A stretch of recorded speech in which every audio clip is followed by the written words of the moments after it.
Salut à tous et merci de suivre cette vidéo. Aujourd'hui, je suis au programme du talent littéraire. Et talent littéraire, nous proposons des œuvres, nous parlons de la littérature.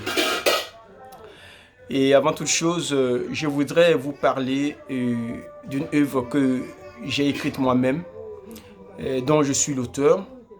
Voilà, une œuvre de 176 pages qui s'intitule L'Afrique doit chercher ses repères.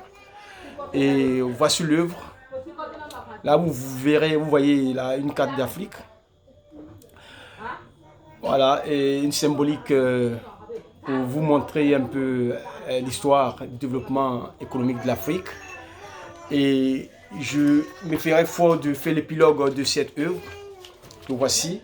Voilà, au plaisir et à la satisfaction de chacun de nous. Parce que il est pour moi important d'écrire et d'apporter ma pierre à l'édifice pour le changement de notre belle Afrique et notre beau continent. Donc voici l'épilogue de cette œuvre de 176 pages.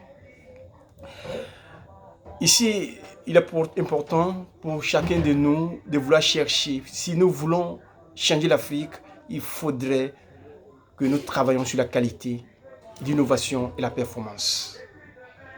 Donc voici le résumé. On l'a dit, on a longtemps dit que l'Afrique est le berceau de l'humanité.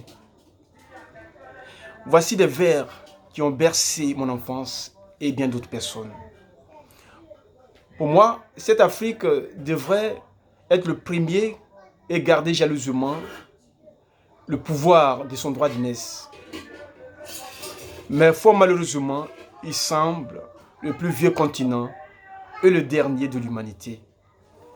Malgré la largesse de la providence divine, bien des fois, je me demandais si c'est parce ce qu'on l'appelle l'Afrique, berceau de l'humanité, qu'elle se plaît de rester comme un bébé couché dans ce berceau.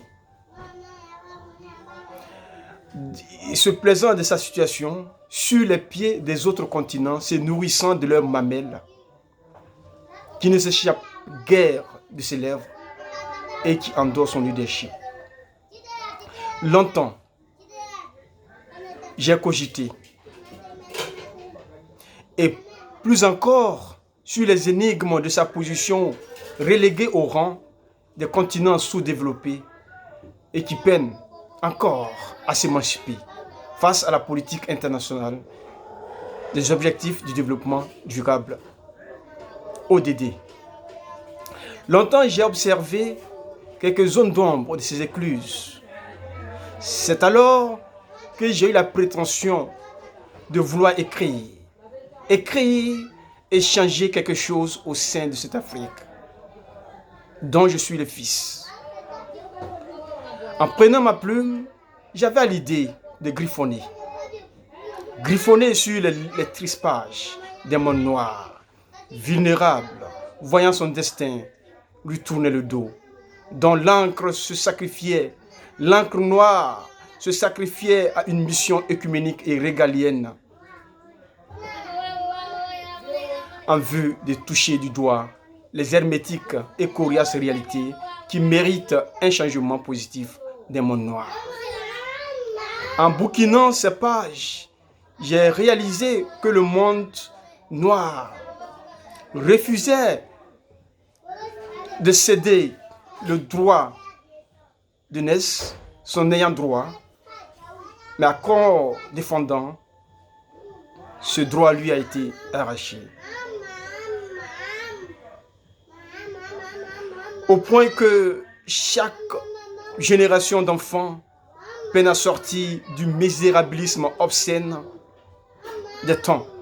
Longtemps, j'admirais par mon œil de critique et d'écrivain, au jugement de valeur, je me rendais compte que son deuxième nom, je vais dire le deuxième nom de l'Afrique, c'est la corruption, la galère, le favoritisme, l'instabilité, l'insécurité, l'incivisme, l'indiscipline et bien d'autres mots qui le qualifient.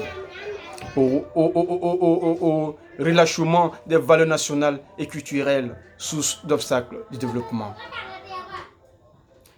Ainsi, le temps passait et passait encore pour donner raison à mes préoccupations, qui fournissaient au cumul des années de recherche un répertoire d'informations sur le sujet qui censure le caractère mitigé de l'Afrique noire, qui connut une émergence économique à l'aube de la décolonisation, tombant au plus tard du haut de son piédestal économique. Pourquoi? Au point d'être aujourd'hui le continent indexé de la main gauche par les continents, par les autres continents, j'allais dire. Comment peut-on comprendre la force et la puissance économique de certains pays orientaux qui, les années 70, étaient au même niveau de développement que l'Afrique? Merci, nous allons nous arrêter là aujourd'hui et continuer la prochaine fois.